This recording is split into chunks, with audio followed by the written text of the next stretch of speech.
So welcome all and thank you for coming.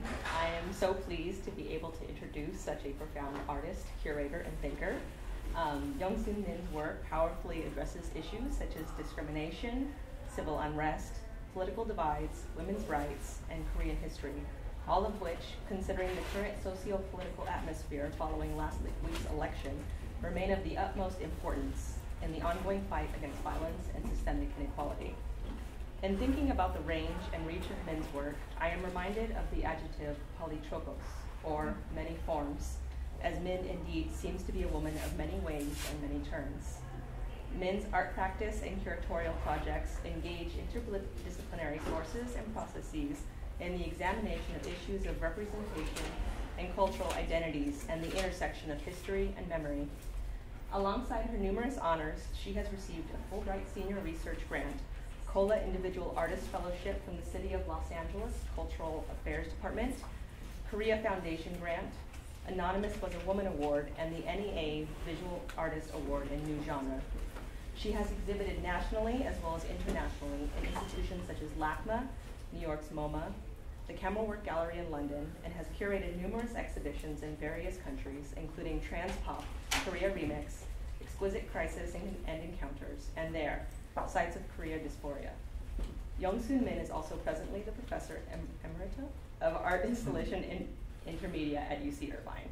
With all of that said, it is with great interest and anticipation that I welcome Yong Min.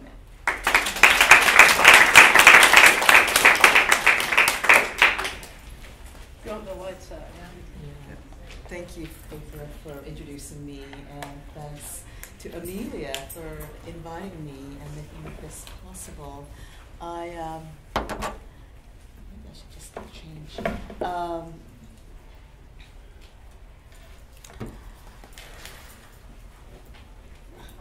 The traffic and everything, which is so intense, but it's nice to be here. And you know, my talk. I have to take my glasses off. I can't read what I wrote. My talk will focus on a selection of creative practices that also includes curatorial projects.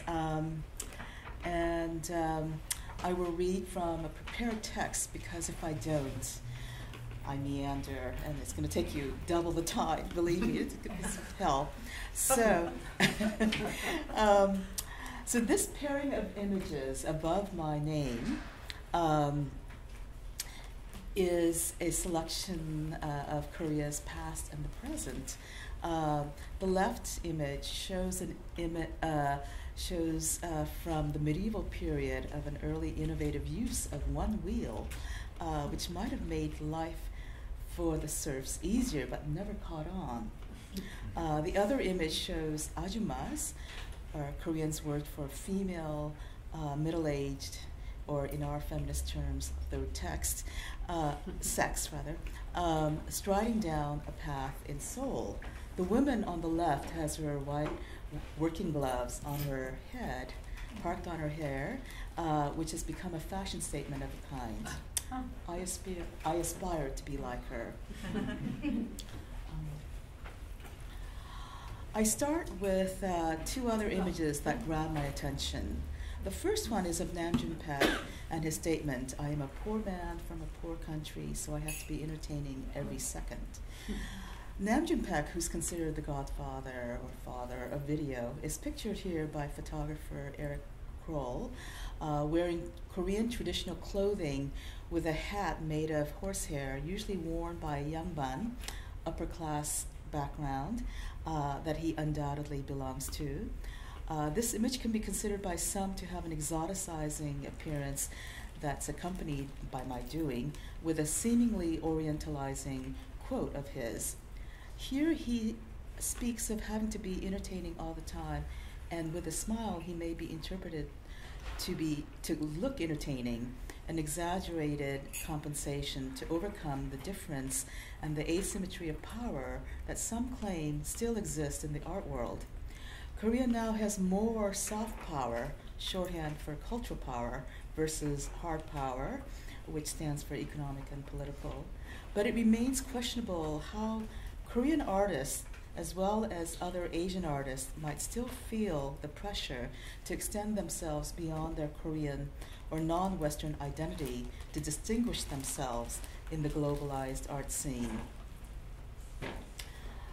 This second image was taken in Saigon or Ho Chi Minh City on one of my trips there. I was struck by this building that rose high above the myriad of power lines and the hubbub of motorcyclists, but even more so by the statement located at the top of the building, "Perfect, perfect USA." I don't know anything about this building, as I'm intrigued but I'm intrigued by these words. In terms of possible meanings in this reality in which nothing is perfect, certainly not countries, and considering that Vietnam is a communist country that beat the U.S. in the last official Cold Wars, can this statement be read as a sardonic one that represents a charm offensive to the U.S.? I'm going to run through my early work quickly and not talk about them in any detail. These early installations were done in the early 1980s after I got my MFA. Just remove my stuff. I don't know if okay. These works resemble film strips on a wall. During that phase, works reference filmmaker Jean-Luc Godard, among others. Godard's early use of jump cuts, his blend of fact and fiction, and his quote that a photograph is not the reflection of reality, but the reality of the reflection, had enormous impact on my early works that translated these ideas into sequential stills that still suggest a multitude of discourse. My first exhibition in Soho, New York City, that explored hybrid identity, that also garnered my first New York Times favorable review. And this is my first public art project funded by Public Art Fund, held at New York City Park in the city, a three-part sequential play on various house forms in metal to suggest the transformation of inert house from form to a home for a community of people.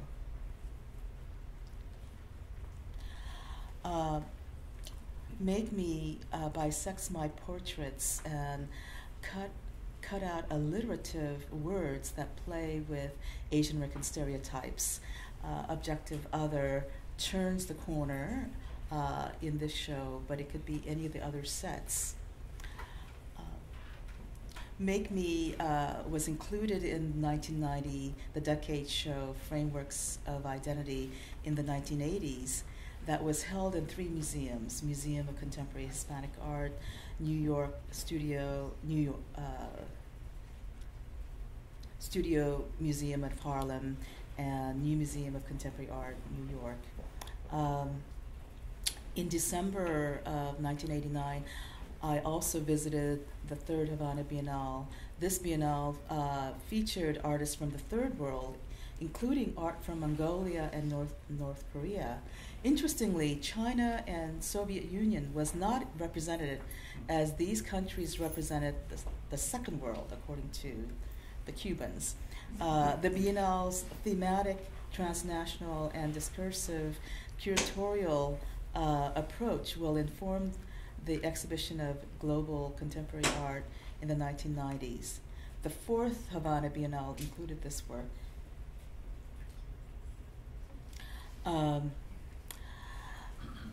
And Model Minority, the work that you saw from Make Me, made its appearance in Daniel Galvez's mural that was painted outside the Alternative Museum walls on Broadway, New York. This mural included Barbara Kruger, Adrian Piper, among other artists, and Komar Melamed, Russian artist duo, is shown next to my work.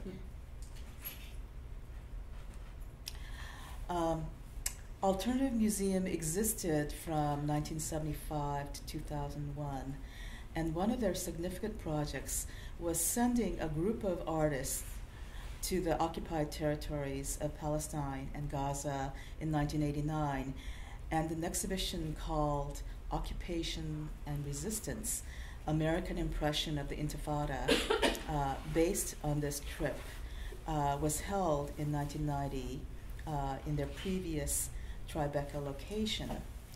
My work is shown on the left in the gallery, but the black and white image of the work in my studio shows more clearly the shape of the territory that is Palestine and Israel, that is carved out with the famous quote by Frederick Douglass, a leader of the abolitionist movement. I felt the statement referencing domestic affairs is relevant to the Palestinian struggle.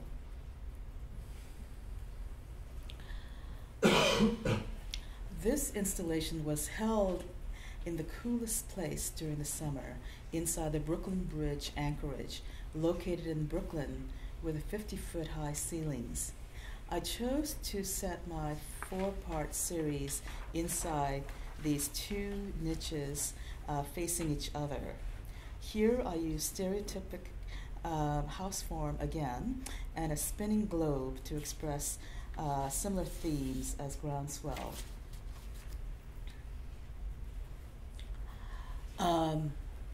Across the Pacific was the first diaspora exhibition, including artists from North America and South Korea, held at Queens Museum in New York, then traveled to Kumho Museum in Seoul. My bride figure bowed on a regular basis as the audio coming from underneath the figure played, "Where is my decolonized desire? Where is my demilitarized sexuality?" On the carpet leading up to the bride was written in the yin female principle in red: destructive, negative, feminine, passive, dark, cold, and hope.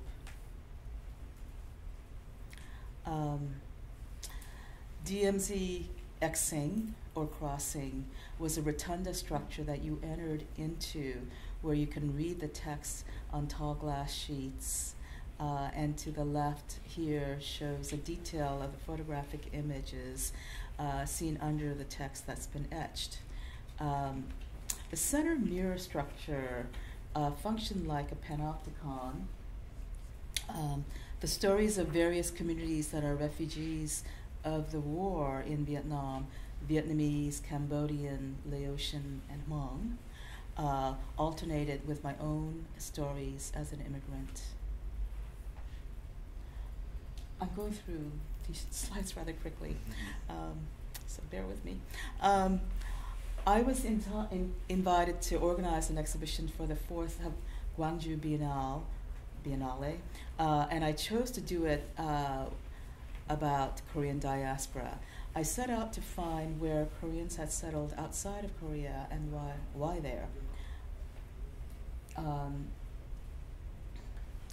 Among the estimated 6 million who live in countries of the world, this project took a closer look and selected artists from these 5 cities: Almaty in Kazakhstan, Los Angeles to stand for the US, Osaka to stand for Japan, Sao Paulo for Brazil and the Americas, the Central and South America, in Yanji for China. Additional artists were selected for the film video section of the exhibition. These cities were chosen for their historical, geographic, and cultural differences. As a project that represented both an ethnographic and spatial turn, the best part of the project was a singular experience to travel to these far-flung cities and to meet the various artists and members of the communities, as well as the artists.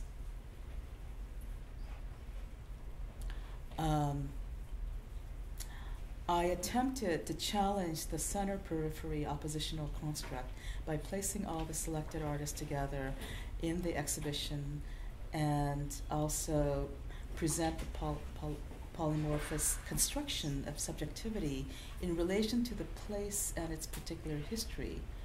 A day-long symposium, Predicament of Place, brought together an interdisciplinary group of artists and scholars. This project was initially held in Montreal, Canada. A partial view to your left is Will for Peace, flower for peace, that involved 3 rooms, of which you are seeing the entrance and looking through 2 rooms. At the far end, a video is visible that is a direct feed of the opposite room where Alan D'Souza and I are in bed, playing the roles of John and Yoko. This project simultaneously recognizes their 1969 bed-in Montreal, as well as the invasion of Iraq under the second Bush presidency. Later, for the Pacific Film Archive of Berkeley Art Museum, we screened 2 gurus in drag, what John once referred to himself and Yoko, gurus that I mean, that traced our history as John and Yoko.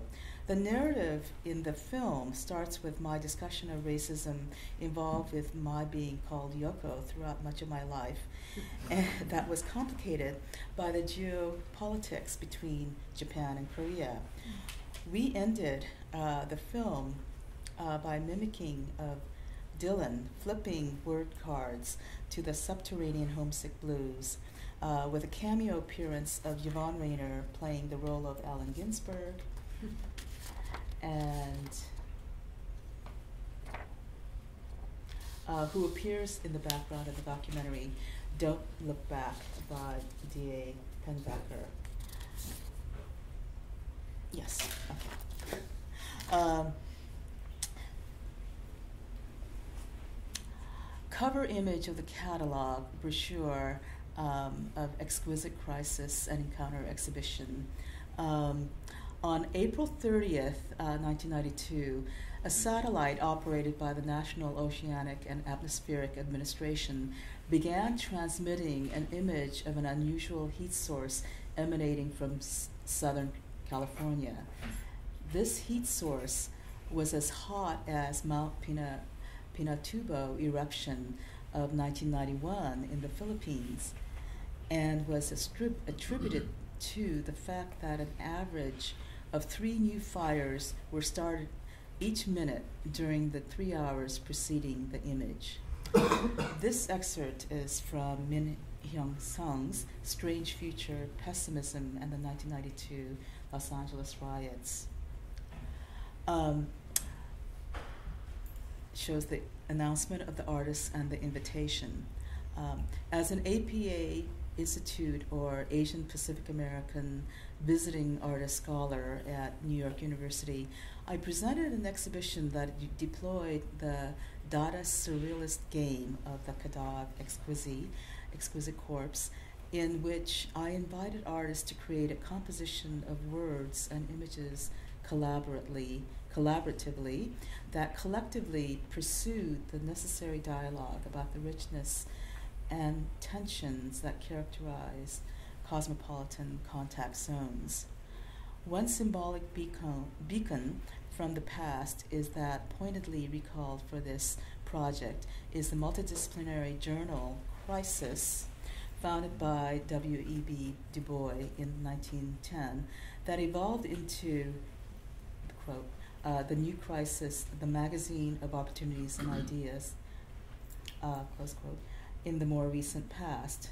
The exhibition title suggests an embedded understanding that every crisis presents an opportunity for coalescing an acute desire to effect change.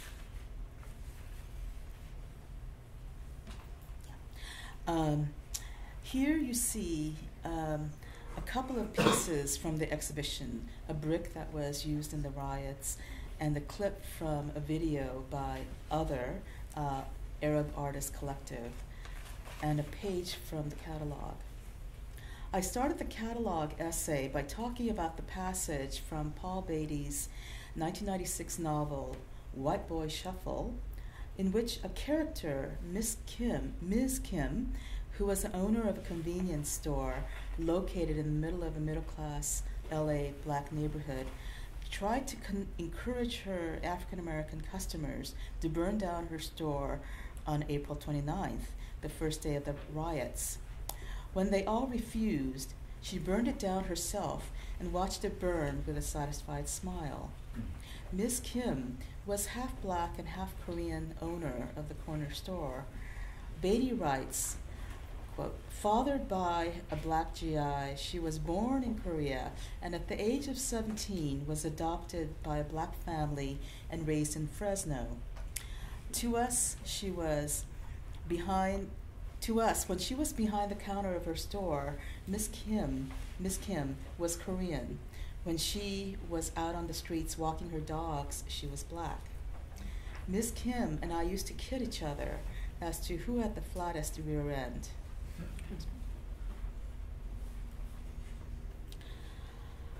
This project was a way to revisit the Palestinian issue. A collaboration with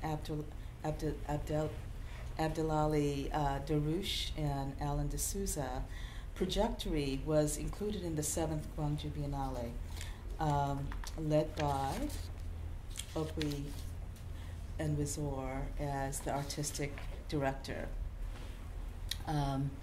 This installation invokes the 1980 Gwangju uprising and massacre in taking up another politically laden historical act of protest as its subject. Edward Said's infamous and controversial act of throwing a stone from Lebanon into Israel in 2000 that quickly became a viral image. The image of a man who was one of the most famous and prominent Palestinians, frozen in the act of throwing a stone, became an instant media sensation and the vortex of an avalanche of reactions and a heated debate that is perhaps epitomized by these queries. When is throwing a stone free discourse? How does ideology influence one's interpretation of this image? What are the perceived limits of protest? When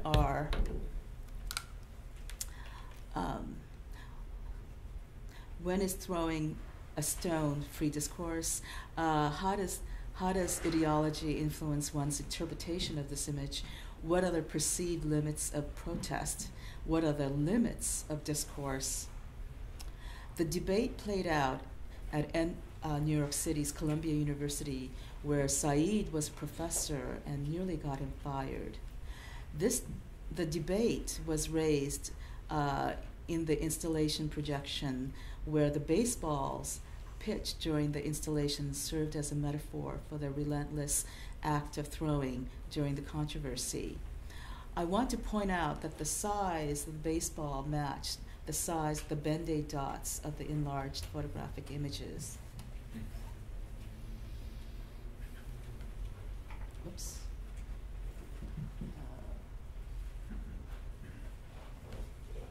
No. It's the video is supposed to work. No.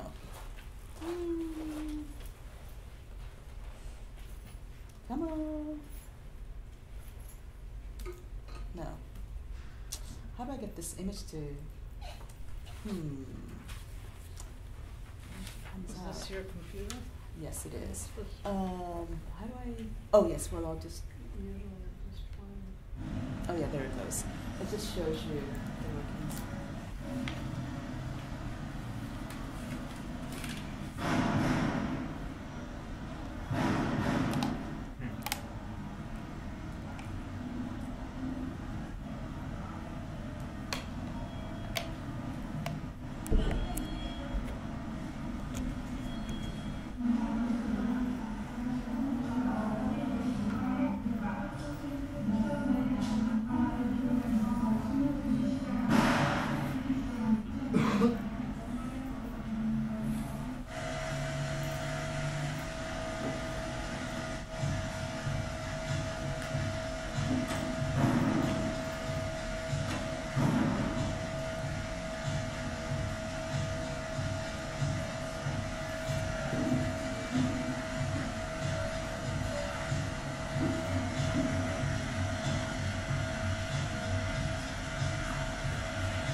I don't know why.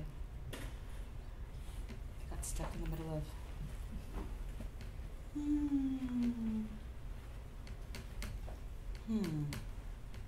Frozen. Wow. Come on. It just has a second left in the video. Wow.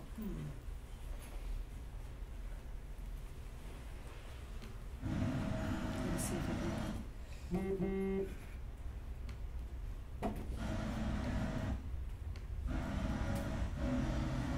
Oh well. You know,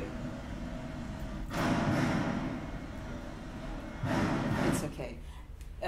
You just realize that these little kids come inside the room that is part of this triangular house, the structure, and then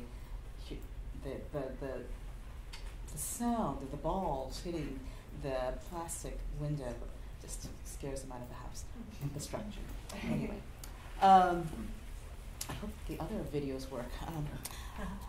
This is Issues of Translation Animate 2008 Springtimes of John and Yoko, a multimedia installation that playfully remembers and radically reconfigures the 1969 bed-in performance of John Lennon and Yoko Ono.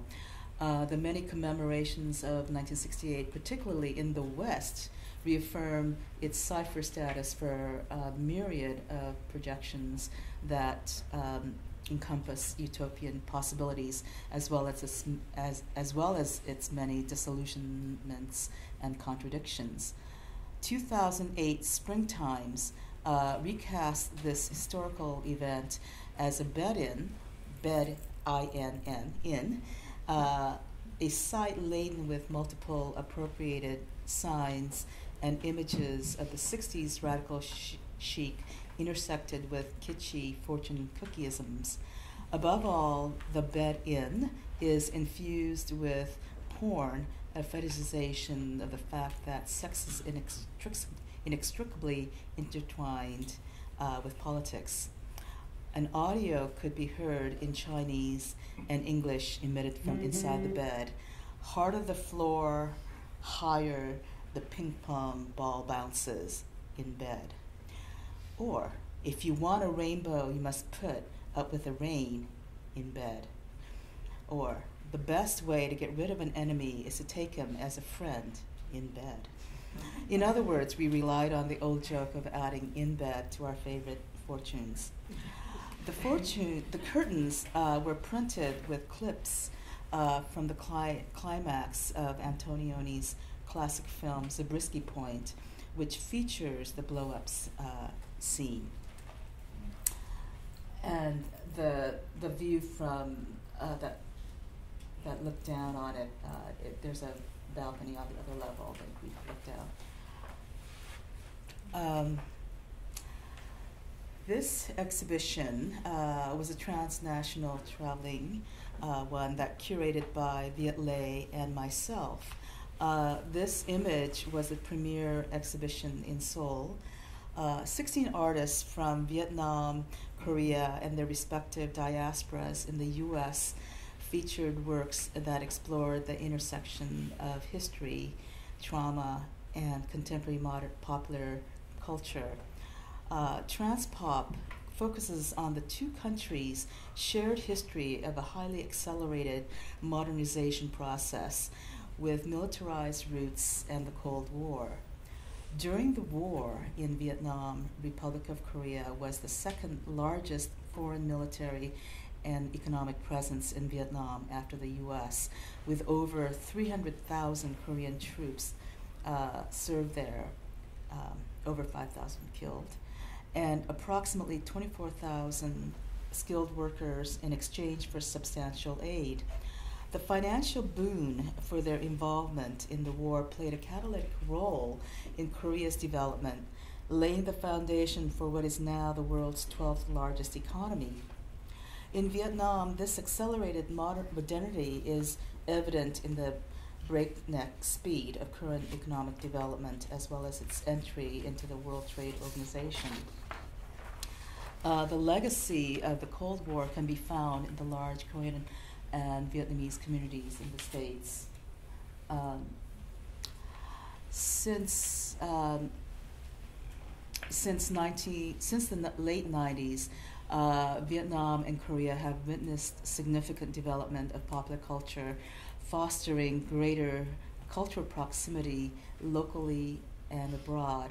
In terms of exhibition title, the trans refers to key themes: translation, transnationalism, transgression, while the remix refers to the prevalent pop cultural practices for creating new possibilities in the act of appropriation and reconsideration.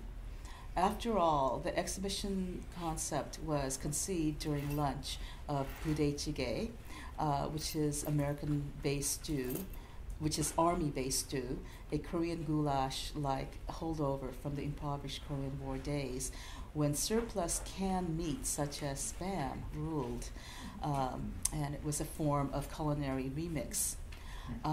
This project reflects our interest in the dynamic pulse of transnational and inter-Asian cultural flows, as well as the twin forces of media and migration. An abbreviated exhibition traveled to Ho Chi Minh City, where we had to deal with censors, and to the U.S. And to UC Irvine, and finally to the beautiful big space at Yerba Buena Art Center, where we again showed the full exhibition. Thanks to Ken, who's here in the audience, when he used to be the director of the Yerba Buena Art Center. We also produce an issue of prestigious journal in Korea, Bull, that can engage more fully in the interdisciplinary discussions, and likewise a day-long symposium that was held in UC Berkeley during the run of the show across the bay at Yerba Buena. A vinyl installation that covered the long stretch of the front windows at California African American Museum. The conceptual basis for the design was inspired by rhizomes, which refers both to the particular type of plant life as well as a philosophical theory developed by Deleuze and Guattari, principally that non-hierarchical and relational multiplicity is always in the middle between things in the process of beginning.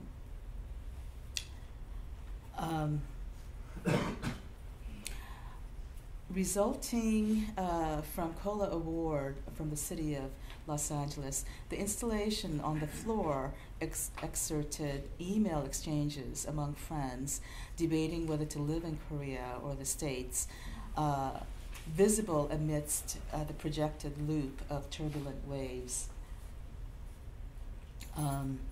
Most of the split screen images were appropriated from various Korean TV dramas and from a film by Japanese filmmaker Ozu, my mashup of Searching for Love in All the Wrong Places.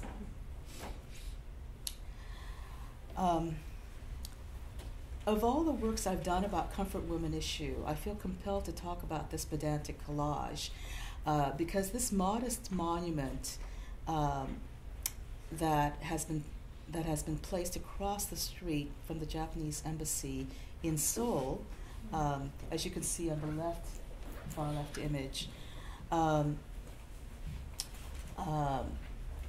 has placed it at peril. The Japanese leader Shinzo Abe and Korean President Park Geun-hye worked up a hasty agreement in December 2015. The agreement that Japan and Korea arrived at states that the issue has resolved finally and irreversibly. And they agreed on removing this and one of the agreements was that they want to remove this monument. People are staging daily vigil to ensure that the removal does not actually take place. Another copy of the sculpture was erected in Glendale, our neighboring city, based on the unanimous city council vote, and ever since it's been up, there's been a continuous effort to have it removed from from the domestic Japanese and the Japanese government. The demands agreed on by the various groups are Japanese government's formal acceptance of state responsibility for initiating and maintaining the system of sexual slavery, official apology with the cabinet approval or Diet ratification, legal compensation for all victims, not just South Koreans, although majority are South Koreans, full investigation on the extent of the crimes, ongoing education in Japan and elsewhere, building of memorials and museums to remember the victims. So for the agreement to say that that the issue was resolved finally and irreversibly just goes on to show you how Japan still refuses to fully accept the responsibility, and that they want to erase all evidence of the war crime. I showed Moving Target at the Seoul Museum of Art in 2014. The original Moving Target installation was part of an extended solo exhibition on migrant workers held in Seoul in 2004. A key installation component that remained the same was centrally positioned projector that spun the video image of a frustrated migrant workers' demo around the room, targeting videos and, in the museum's case, ball in its way.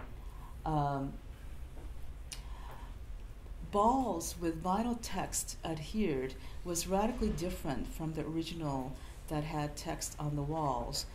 Choosing balls was inspired by a migration theory that proposed that many workers preferred circular movement from their home to places where they had made more money and then returned home, and the circular movement would be made many times as necessary.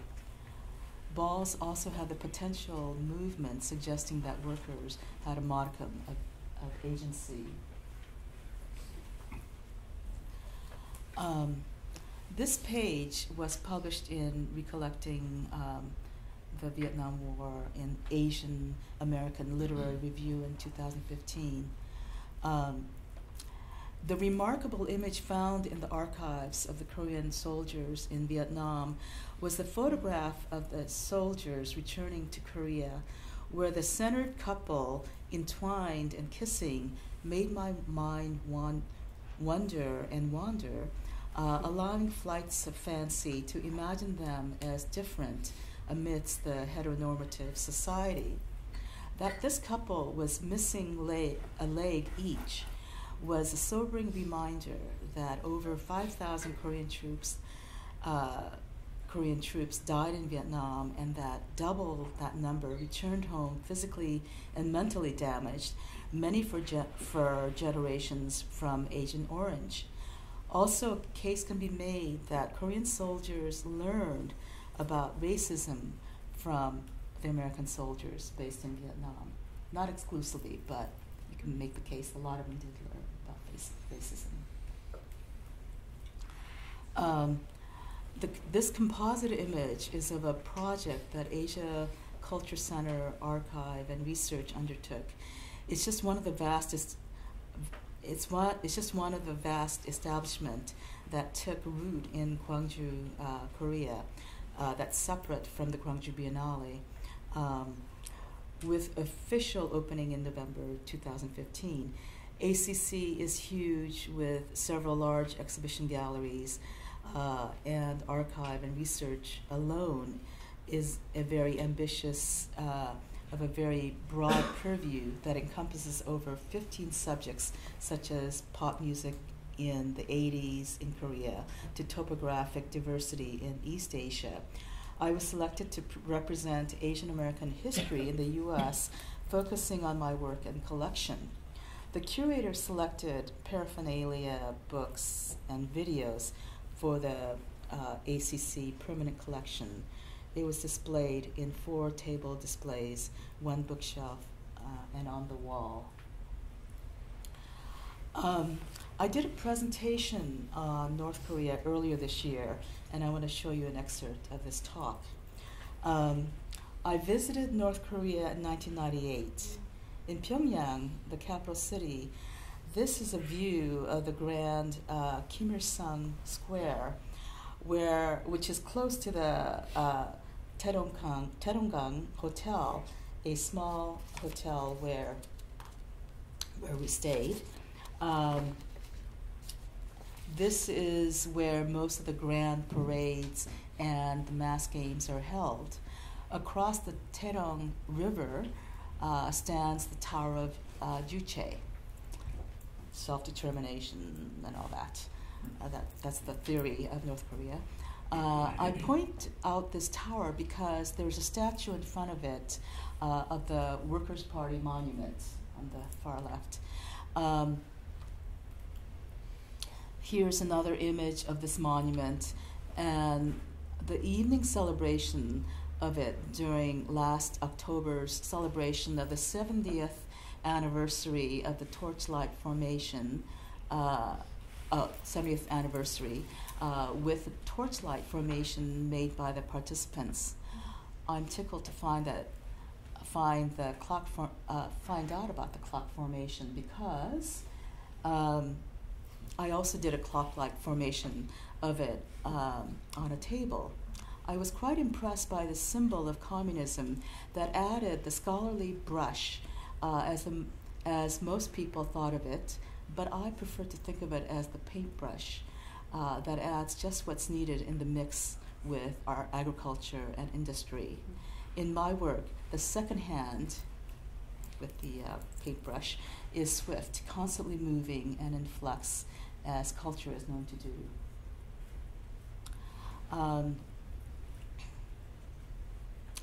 The video,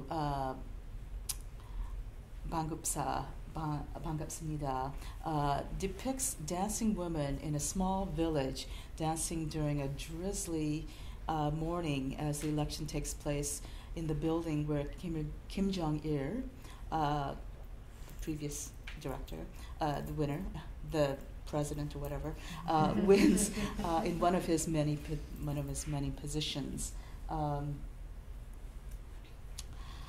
A commemorative stamp shows 63 men who were imprisoned in South Korea for their spy activity and who refused to sign a statement that renounced Juche. When they were freed in the 1990s, they actively petitioned for repatriation, and in 2000, 63 of the former prisoners were permitted to settle in North Korea. And so that's why they have this commemorative stamp made by North Korea. They are the men who are juxtaposed with the dancing women in the video, in the installation. And they are presumably content. This video was initially done for a show in Korea, and I added a Spanish subtitle for the showing at Havana Biennale. It was inspired by Chris Marker's visual poetics exemplified in his essay film Sans Soleil, as well as the revisionist assessments occasioned by the 50th anniversary of Kerouac's seminal beat novel entitled On the Road. Contrary to popular romanticized notion of carefree spontaneity associated with the beats, and the discovery of the joys of being on the road, it took Kerouac 10 years to write the novel, an arduous effort to produce literature. It took me as long a period to question my motivation for doing this project and wonder what I might gain from looking at the images again. The video is based on footage I shot during a day-long road trip between Pyongyang and the DMZ during our visit. The audio consists of my voiceover narration ruminating on the persistence of Cold War legacies that is embedded in the North Korean landscape, intermingled with a mix of Korean and English banter from the three U.S.-based academics and that of the North Korean hosts, all mediating the fleeting glimpse of the vistas beyond. When I was in Old Havana in 2009 to participate in the 10th Havana Biennale, I stumbled onto this building that was the Asian Museum, and up on the second floor, I happened upon this painting that was painted in North Korea and given to Castro on his 60th birthday. This painting was as faithfully as possible copied from my snaps, and 500 copies were on display at a gallery in LA and were to be taken by viewers in Felix Gonzalez mode, or also in the spirit of letting 100 flowers bloom, a la Mao. Mm-hmm. I was curious how this image of two rogue leaders would be accepted now. In my title, I pay homage to Cuban filmmaker Santiago Alvarez, the director of Cuban newsreel, who made a film of the funeral, of the Ho Chi Minh funeral. Alvarez's 79 Springtimes of Ho Chi Minh, the age of Ho's death, and 1969, Cuba, 19 minutes long, that's how long the video was at once highly experimental, yet completely accessible, registering an unmistakably personal vision that reverberates with such vitality. I hope you get a chance to view this work. Now I'm switching gears here to discuss the work of Kim Jong-un, the current leader of DPRK, and his role in the dynasty. North Korea is not unique in terms of rule by blood, as many monarchies still exist, and not so unique when you recall that many of the chaebols, or South Koreans' conglomerate corporations, are family-oriented, also passed down by blood. There's so much info here, but for my purpose, I want to note that Kim Jong-il, the father, had one official wife, the one next to Kim Jong-il, and four mistresses, including Ko Young-hui, the mother of Jong-un, the youngest daughter of Kim Jong-il's sons. There's much speculation as to how he rose to power. This image shows me in front of Kim Il-sung, the grandfather, on our first day in Pyongyang, where we laid $7 flowers. I show this image to prove my point. I want you to look closely at how solemn or serious he looks, and that he's wearing a Mao suit under the coat. This statue was built in 1972 on his 60th birthday, and it used to be surfaced with gold leaf until a Chinese official told North Korea to remove it from the statue because it looked ostentatious. So later it became bronze. In April 2012, after his father Jong-il's death in December 2011, Jong-un got busy, and after a Christo-esque phase, Kim Jong-il is half failed. Now the grandfather and father are revealed. The new 75 feet tall statues cost $10 million. They're both smiling, no longer donning the Mao suit as before. The father is now wearing Western suit with a tie, while his son is wearing something less formal as he usually did. They're both wearing glasses.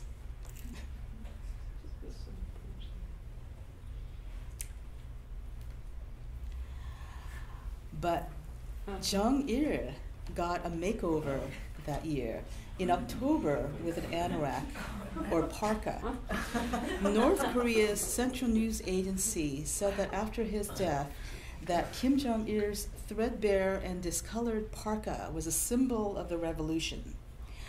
This new pairing here in Mansudae, as in many other sites, are as much a reflection of the new leader Kim Jong-un's attempt to bring them together as a basis for building his legitimacy in the dynasty. Quote, "Our great leader Kim Il-sung and dear leader Kim Jong-il are eternally with us." Kim Il-sung appears in at least 70 other cities across the country, and Kim Jong-un has been busy adding his father to his grandfather to 7 as of 2013 at the cost of 50 million. These aerial docs show some of his work in different provinces, including Cheongjin, Hamhung, Wonsan, Gangye, and Pyeongchang. He wants to ensure that his lineage is secure. Jong-un hasn't built a statue for himself yet, but perhaps it's a matter of time. Now, shifting our attention to culture, specifically pop music aesthetics, Kim Jong-un reflected his youthful inclinations to develop and update pop music along the lines of South Koreans' K-pop groups. In 2012, he established Mural, a multifaceted group of girl musicians. They always wear short skirts, are skilled at harmonizing, professional, and their performances are always multifaceted with videos. Foremost, Mural always sings with a purpose, mainly to valorize Kim Jong-un and their country.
You get the idea.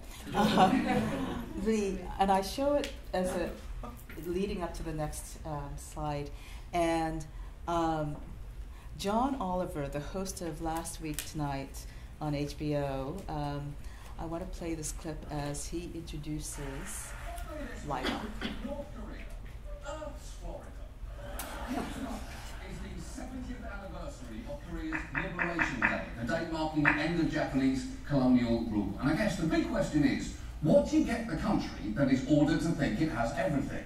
Well, apparently, Kim Jong-un has decided that for the first time ever, a foreign rock band will play there. So, who's it going to be? Rolling Stones? U2? A Michael Jackson impersonator passed off as the real thing because North Koreans don't know he's dead yet? Well, no. Because it turns out it's going to be, and this is true, a Slovenian art rock group called Laibach. And if you're not familiar with them, this is the happy, celebratory music that North Koreans will be listening to on their special anniversary. Europe is falling.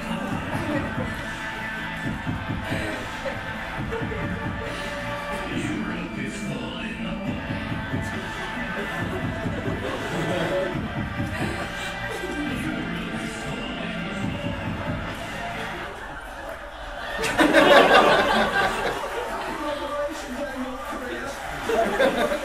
Sleep well. That might seem like an odd choice, but you can understand what totalitarian dictator Kim Jong-un might see in them when you watch their video Dance with Lieback.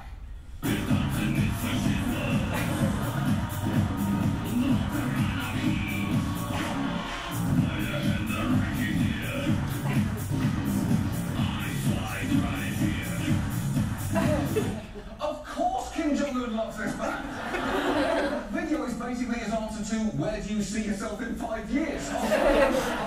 Probably leading a skeleton army into battle if it all goes well. Now, you probably won't be surprised to learn that Lieback has been accused of glorifying fascism in the past, to which their response has been, we are fascists as much as Hitler was a painter, which I assume means they are fascists, they're just very, very bad at it. But before you worry that their music might be too much of a downer for the people of North Korea, please note that Lieback promised the programme will also feature, and this is true, them reinterpreting songs from The Sound of Music, which, yes, sounds a little weird, but actually wouldn't be the first time they've brought that fun Lieback touch to other people's music. I give you their absolutely inexplicable cover of Sympathy for the Devil.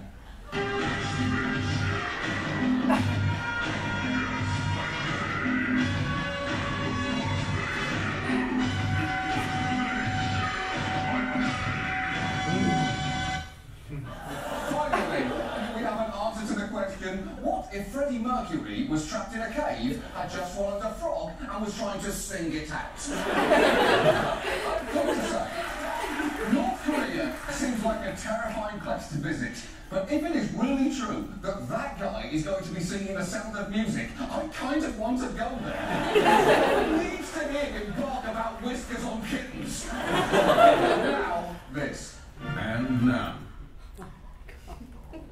Anyway, so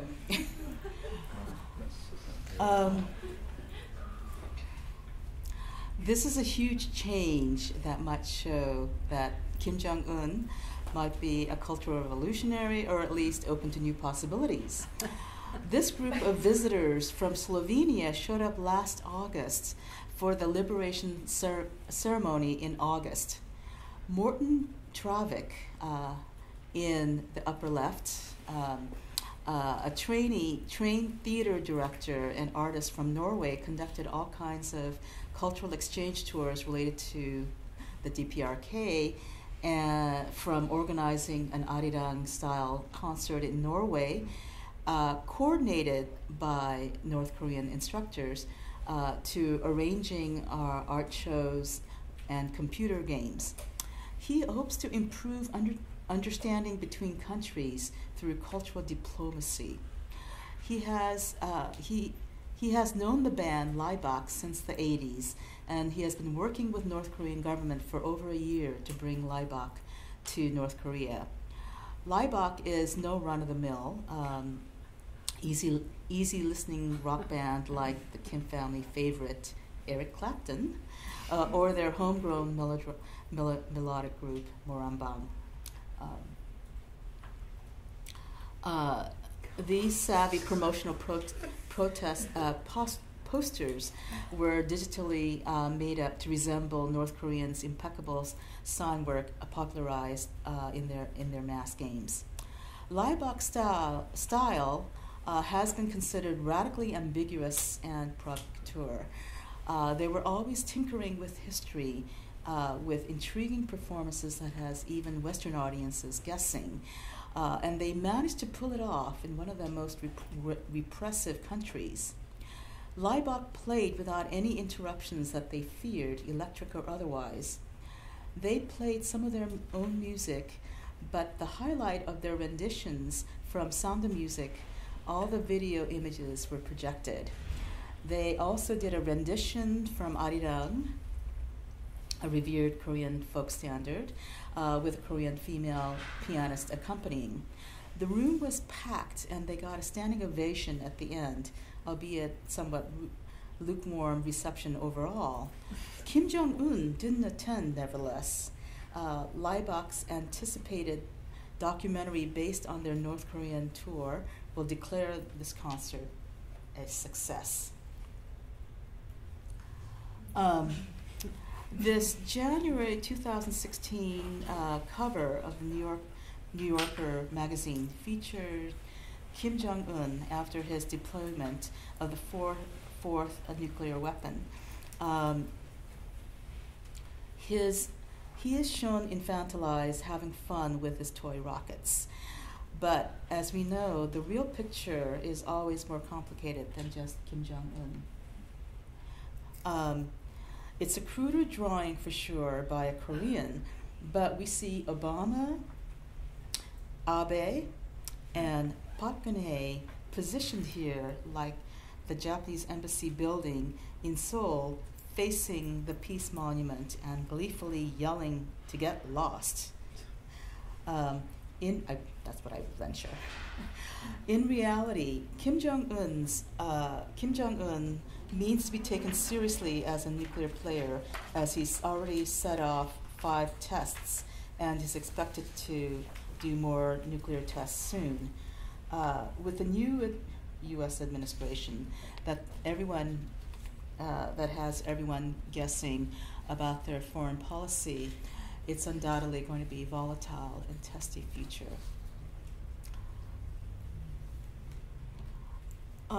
I will end with this most current work that I just installed at Commonwealth and Council Gallery in Koreatown. That will have an opening reception this Saturday, November 19th. You're all invited.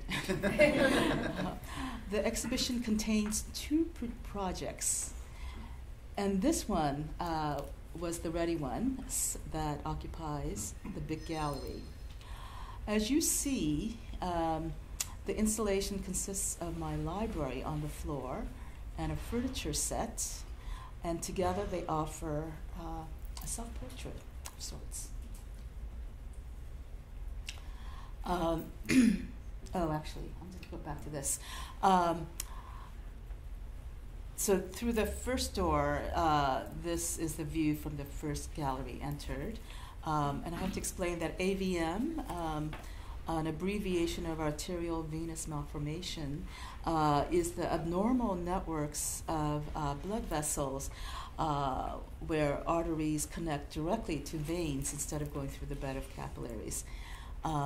I was afflicted with this rare condition in 2010 when a massive headache struck me that turned out to be a cerebral hemorrhage, where a large part of the left half of my brain was engulfed in blood. AVM surgery removed the tiny abnormality and left me with a year-long therapy to address speech fluency as well as a struggle with memory. There are sets of figures on each of the 2 corners, and only one is visible in the image. They are loosely the black figures. They are loosely based on a Moebius strip-like drawn figures that I found in the New Yorker magazine. This set, modified quite a bit, this set depicts depicting Vulcan greetings, and the other air quotes quoting, which pretty much sums up the way that cognition is based on a foundation of ideas where nothing is original, but the combination can sometimes work magic. So the other one isn't shown, actually, but you'll have to go to the gallery. This is the entire table looking towards the 2 side-by-side entrance openings and another side opening. Central in my installation is the decagon table that is cut out with 5 pairs of words that I use to confuse. Pizza, pyramid, diaspora, diarrhea, womb, tomb, happiness, penis, thank, spank. Likewise, for a while I thought it was cool that Venous of AVM was Venus. V-E-N-U-S. The view from the top of the benches that's partially visible, and the blue bench that's not visible in this photo, they all have phrases in my barely legible writing. The one in the orange tint says, "I speak to you with feelings, you look at me with words." The green bench that's bilingual, that includes one Korean phrase that I've inherited from my parents. Nam nam, it's not that legible actually, but it says nam nam puknyo, a severe shorthand expression which really means handsome South Korean men are best with beautiful North Korean women. That was the understanding that I always had, which was that North Korean women are beautiful. And so the nam could mean the north, nam, or it could mean namja, men. So that's, you have to understand how that works. I use the bifurcation by a wall to broadly suggest the left and right hemispheres of the brain thrust into the wall. The table also plays into the notion of the divide with its separate functions.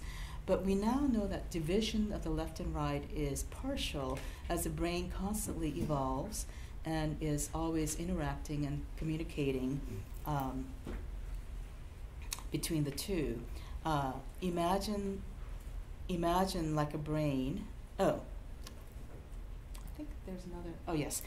Imagine like a brain, blood vessels swim around the table surface as crystal balls, like synapses, roll through the grooves, connecting the words like thanks, spank, and reflect the various books underneath. A landscape view of the vessel roots with synapses reflecting their world.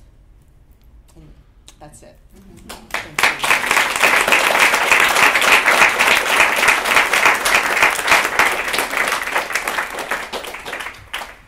From the website?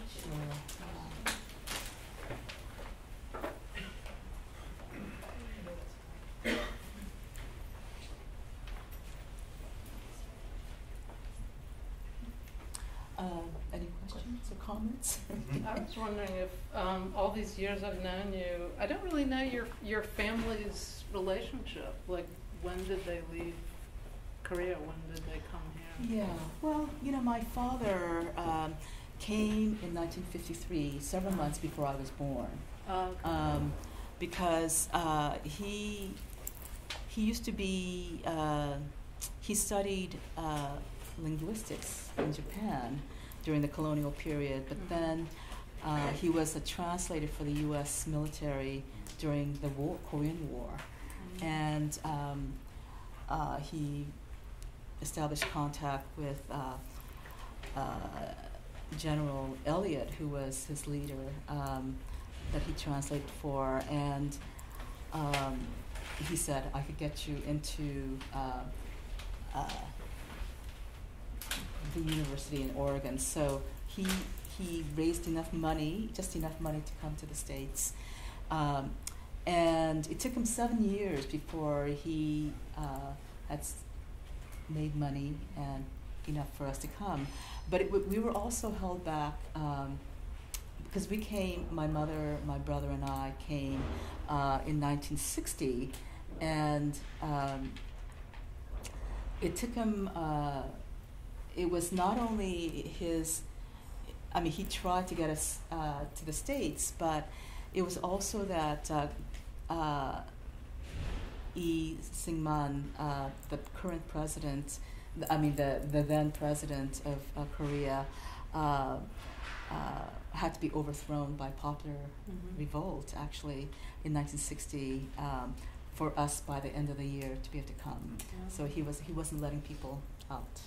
So yeah, that's when we all came, and we ended up settling in Monterey because while he was in Korea, he was teaching English and then was a translator for the U.S. Army.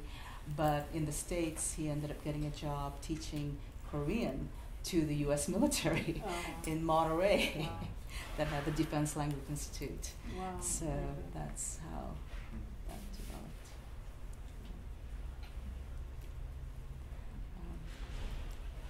I went through everything really fast, I know, but if any of you have any.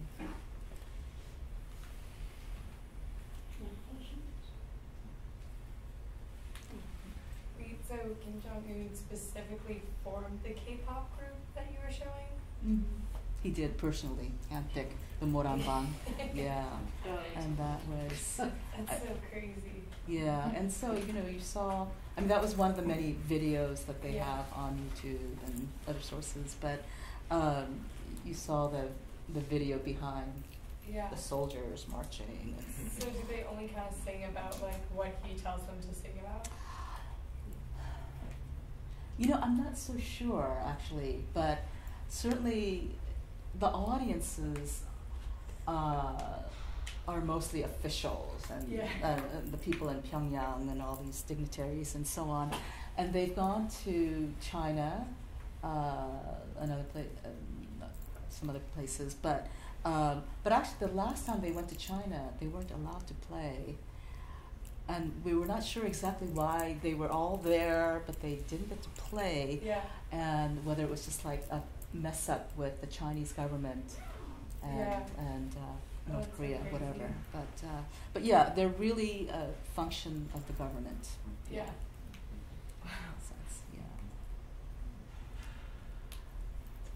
I've noticed a lot of your work has science or biology or some kind of element of scientific approach. Can you elaborate on how that correlates with what your message is and what your attention is? Not really. The current work refers to a health issue, and I should know more about AVM than I actually do know, because, mostly I've been dealing with cultural issues and political, historical information, and not so much. About the rhizome? The rhizome. Well, yes, but I was interested in that. I'm glad that you pointed out. But I was mostly interested in that because I was faced with this huge window that I had to deal with, and I thought, I could see all these roots, going through, and I'd done a little bit of reading of these theorists, and just a little bit, and I thought rhizomes might be an interesting project to take on, but it's not, but just enough information that it dealt with these forms. And when I look back on that piece, I'm delighted by it, and I like all the forms that I came up with, but I'm not so sure that it deals necessarily with the theory to the nth degree, but what the hell, you just do what you can. I noticed that there a few of your works dealt with sort of the counterculture of refugees in the 60s, specifically in America, and sort of in this humorous or critical way. And I'm wondering if you could speak about what that means for you, why you chose to, genre, Yoko, Ginsberg. no, good question. I've always been, I think growing up in Monterey, even in high school, I was aware of the hippie revolution and the cultural revolution going on, and Joan Baez was our neighbor, not literally, but figuratively speaking, and Dilla came through and everything, and so I was really already very much into that whole countercultural world, and then going to Berkeley. Going to Berkeley in the 70s was kind of a bummer because it was after their rebellion and so things had settled quite a bit in Berkeley, and so it wasn't that great. But the university, the art department was right across the street from University Art Museum, now Berkeley Art Museum, but that had a Pacific Film Archive, that had an incredible film program, everything from thorough cinema to experimental and everything else. And so I practically lived in the theater, and that all these different factors. And then when I moved to New York,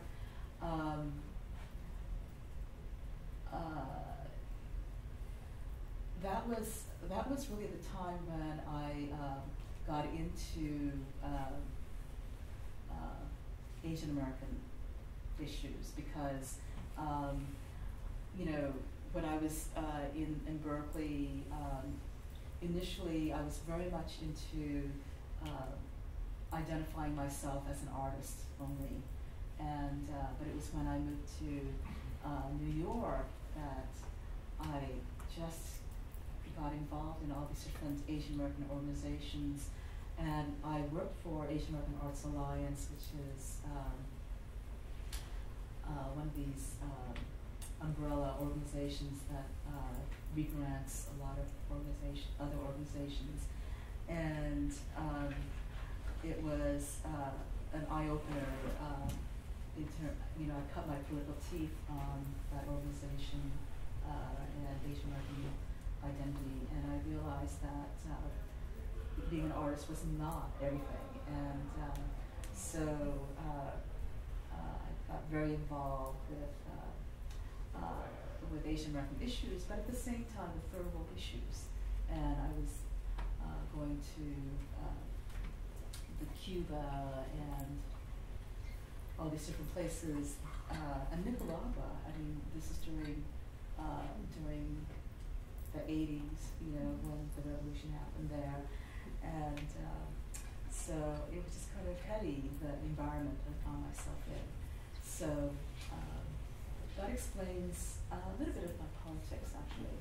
That it was just being at the right place at the right time. I mean, in terms of my point of view. And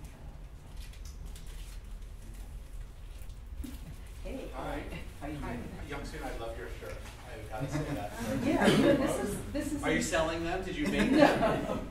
I bought it from these people who have this news service, North Korea Press, and they give you daily information on what's going on over there. And they have these T-shirts to raise money. And this is a triangular building in North Korea that they were trying to build one of the largest buildings, tallest buildings in the world. But then they started in late 1990s, and then they had famine and everything else, and then they didn't build it out. And then in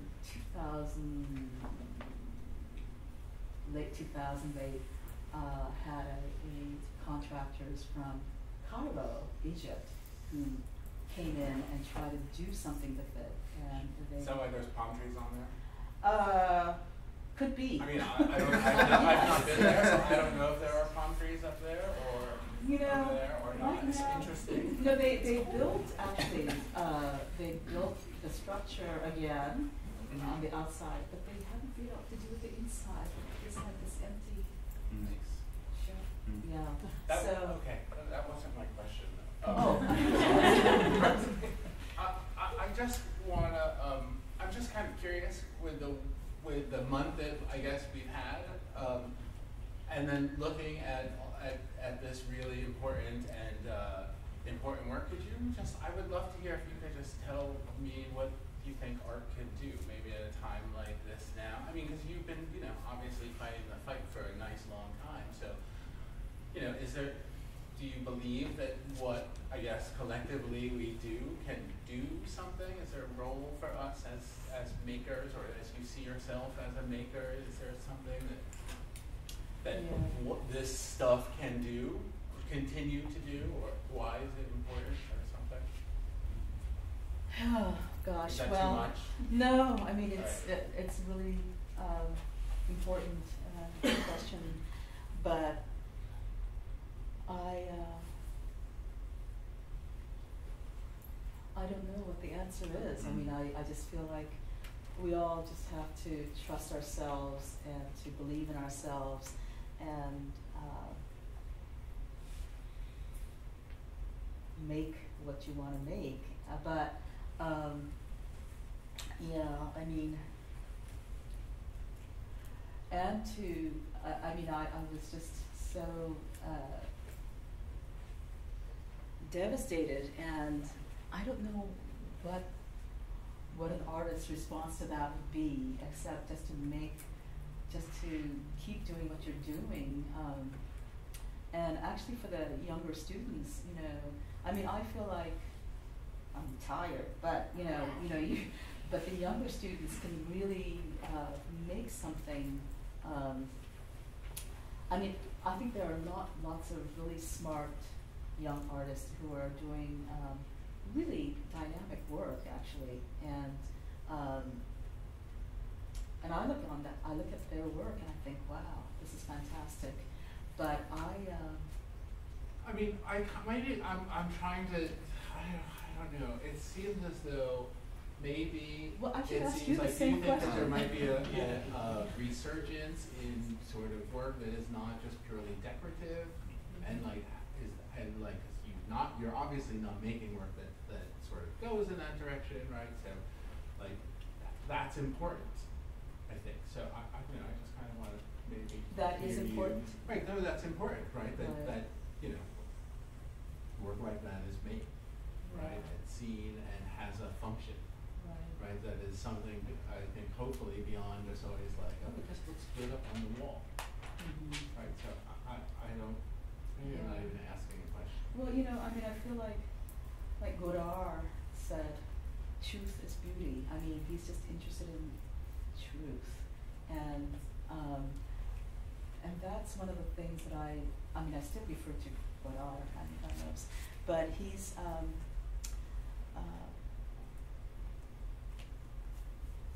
I mean, you could ask me the same question because you're doing such amazing work. You're just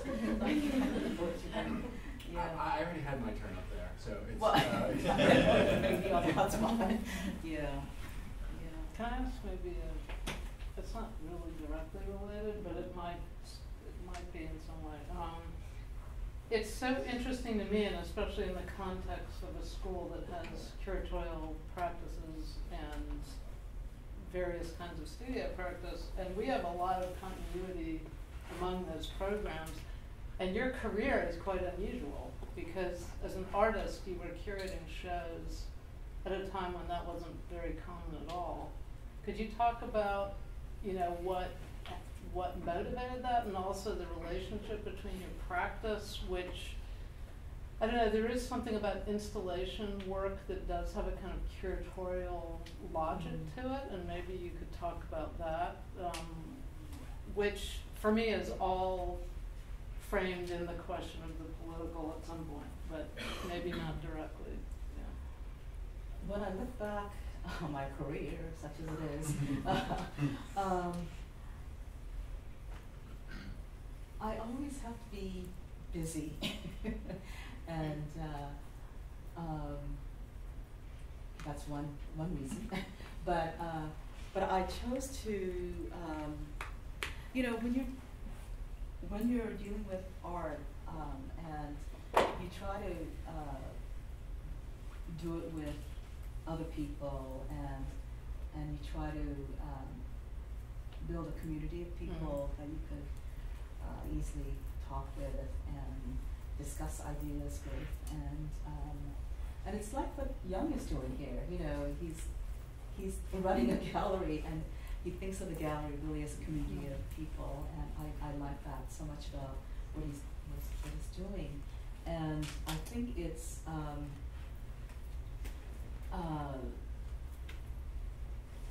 I've always been involved with one of the first things that I did in New York as part of that organization, the Alliance. I would go to Jackson Heights in Queens, where a lot of the Koreans were living, and I always wanted to, and I was learning about the organization, Young Koreans United, this organization, but I also wanted to do a lot of the shows with them. And I'm always outreaching to the Korean community, but I also realized that Korean community may be interested in your work, but only to a limit. When I did the first Half Home, that project that I showed at Soho, back when that used to be a gallery area, and I invited them to that show, and a lot of them saw it and they were just like, what is this? I don't know what to make of it. And they were alienated by it. And I realized that they were a very political organization. They consider themselves militant Koreans, and I reached out to them, and I really got so much out of them in terms of the radical history of Korean history. But they wanted my work to be agitprop only, and so I had to kind of rethink my strategies, and so I had to rethink of how I'm going to be approaching art. And afterwards I organized lots of little shows, and it was mostly in art context, but I always try to invite outside people, and try to explain it to them as much as I can.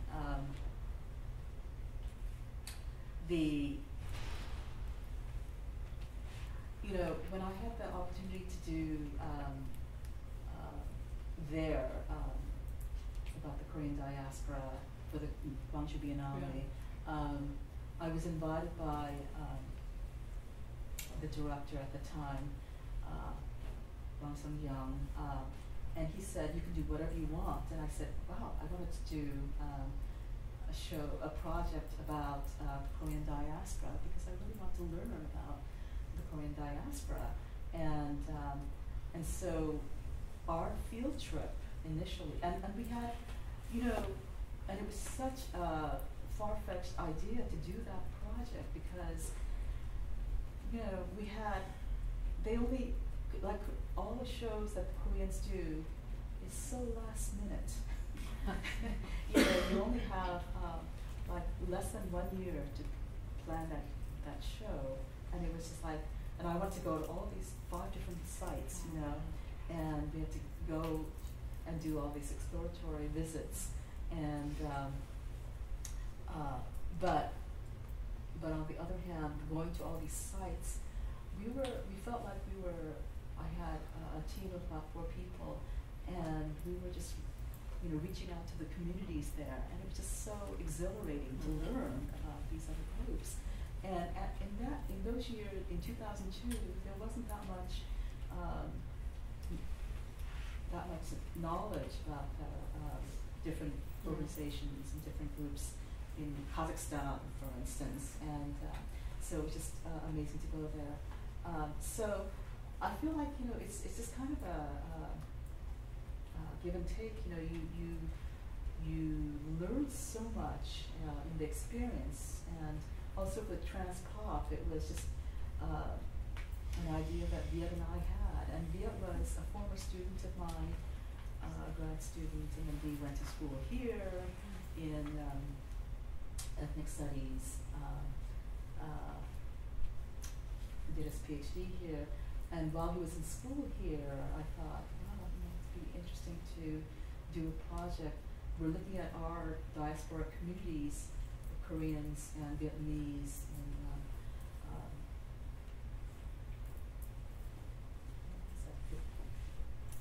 in Vietnamese community, Westminster, and we want to look at the war itself and the fact that so much that Korea was involved in that war so vividly, but no, it's like a footnote to most people, you know, it's not at all, and so it was one way for us to get the information out. And, anyway, I'm just wandering a bit, but you know, I just it's those were the years when I was like really reaching out and you know. Could I ask a question about the Palestinian projects? And so it's more to kind of hear you speak about this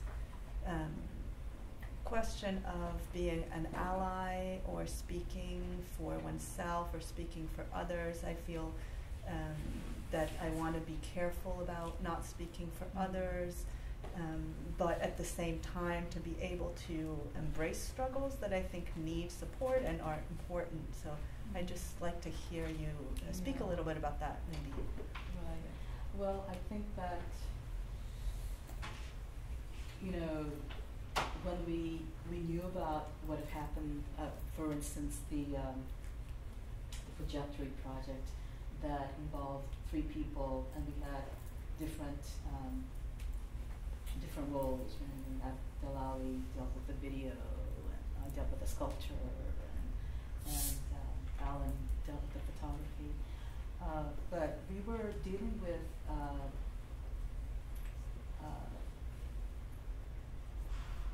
that act, with the information that we knew about Edward Said's, and he was still alive at the time that we did that, and but just barely. And we really wanted to do something about Ed, but it was just not. But it was. We didn't have any notion of fear about talking about this issue, because we feel that everybody who could talk about it will make a difference. I mean, just make it very visible. And so we proposed it, and we said, okay, you could do it. And that was go ahead for us. So, yeah. I feel that, you know, some of the issues that you take on, you don't want to question yourself too much whether you can talk about it, because I feel like, you know, a lot of these issues, if you approach it honestly, like you want to do something about that project, not that you're going to be taking over that project, but you're just going to be talking about it and doing something about it along with everybody else, that you're just contributing collectively, you know. That's okay, I think, yeah. And you know, if we make some mistakes or say something a little bit erroneous or something, then they should get us, you know. But the idea is that we wanted to put it out there, yeah. Well, thank you so much.